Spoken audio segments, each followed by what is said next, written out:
죄를 짓지 않고 싶은데 우리가 나도 모르게 죄를 짓는 우리 모두는 죄를 피하고 싶죠. 그런데 나도 모르게 때때로 유혹에 넘어가서 죄 가운데 빠질 때가 종종 있습니다.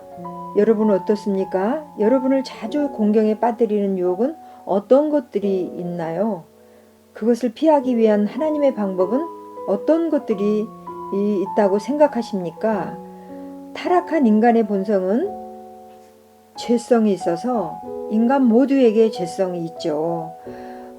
탐욕과 방탕의 본성이 DNA 안에 내재되어 있고요. 자기를 사랑하고 돈을 사랑하게 되어 있어요.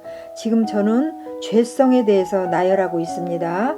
여러분 안에 어떤 죄성이 있는지 잘 들여다보시기 바랍니다.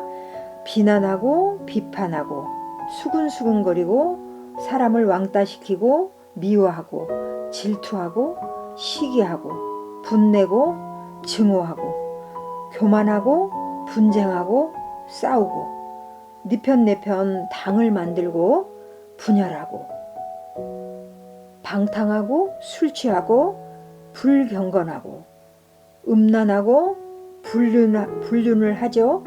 호색, 더러운 것들, 중독, 여러 가지 중독이 있잖아요. 동성애, 우상숭배, 주술에 빠지고 용서하지 못하고 원수를 맺는 것, 도둑질하고 거짓말하고 남에게 사기치고 남을 속이는 등의 죄를 추구하게 됩니다.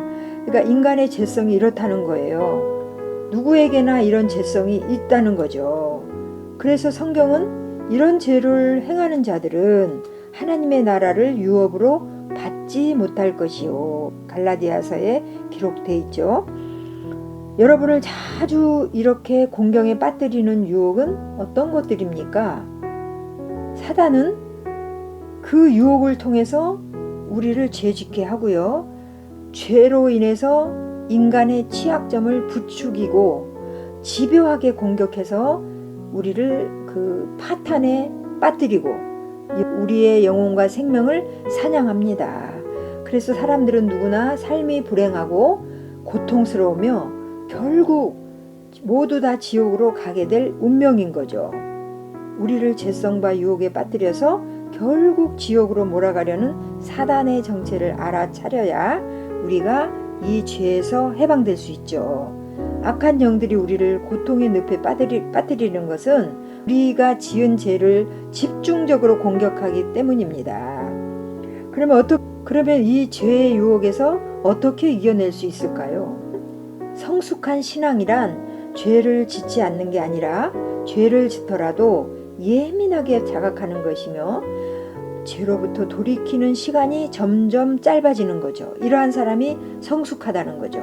성숙한 그리스도인이라는 거죠.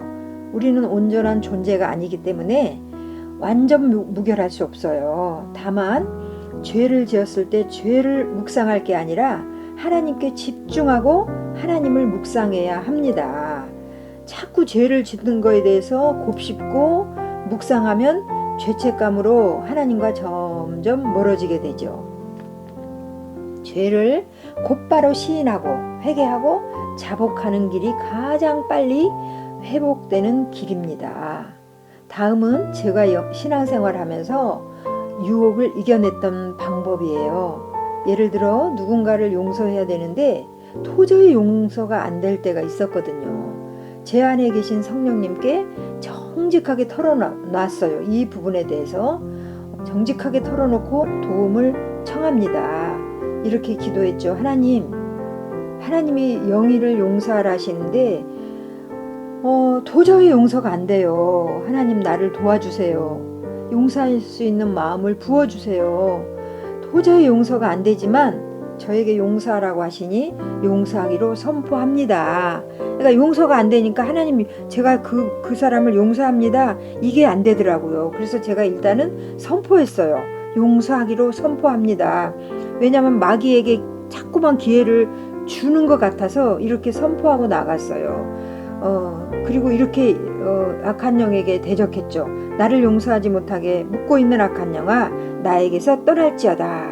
이렇게 용서하지 못해서 괴로울 때마다 이런 작업을 했어요. 그런데요, 어느 순간에 그분이 이해가 되어지고 용서가 되는 거예요. 지금은 그분과 관계가 회복이 되었고 너무 좋습니다.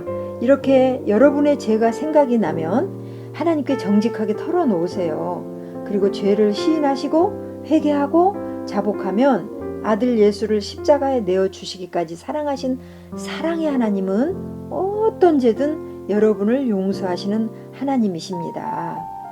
하나님께서 다윗을 내 마음에 합한 자, 즉 의인이라고 칭찬하신 것은 다윗이 우리아의 아내를 범하고 우리아를 전쟁터에 보내서 죽게 한 어마어마한 죄를 지었죠. 그래서 선지자 나단을 통해서 하나님이 다윗에게 죄를 지적하셨을 때 다윗은 내가 안 했어요, 나 그러지 않았어요 라고 하는 게 아니라 자신의 죄를 하나님께 고백하고 철저하게 회개했기 때문에 하나님 마음에 합한 자라고 칭찬받게 되었죠. 이와 같이 우리 모두는 하나님 앞에 숨기지 않고, 왜냐하면 하나님은 우리의 죄를 다 알고 계세요. 우리 마음을 다 알고 계세요. 우리의 행동 하나하나를 다 알고 계세요. 우리가 아무리 거짓말을 해도 아닌 척해도 하나님은 다 알고 계세요. 그리고 하나님은 정직하게 고백하고 회개하기를 원하시는 하나님이세요. 그래서 이 하나님 앞에 자신의 죄를 하나님께 가지고 나아가서 작업을 해보세요. 지금 여러분이 계신 그곳이 하나님이 계신 곳입니다. 지금 그 작업을 시작해 보세요. 성경에 이렇게 기록되어 있죠. 그가 빛 가운데 계신 것 같이, 예수 그리스도가 빛 가운데 계신 것 같이 우리도 빛 가운데 행하면 우리가 서로 사귐이 있고 그 아들 예수의 피가 우리를 모든 죄에서 깨끗하게 하실 것이요. 만일 우리가 죄 없다고 말하면 스스로 속이고 또 진리가 우리 속에 있지 아니할 것이요. 만일 우리가 죄를 자백하면 그는 하나님은 미쁘시고 의로우사 우리 죄를 사하시며 우리를 모든 불의에서 모든 죄에서 깨끗하게 하실 것이요. 여러분, 모든 불의에서 깨끗하게 해주시는 능력의 하나님께 우리의 죄, 여러분의 죄를 가지고 나가서 작업해 보세요. 지금 시작해 보세요. 승리하실 여러분을 응원합니다. 감사합니다.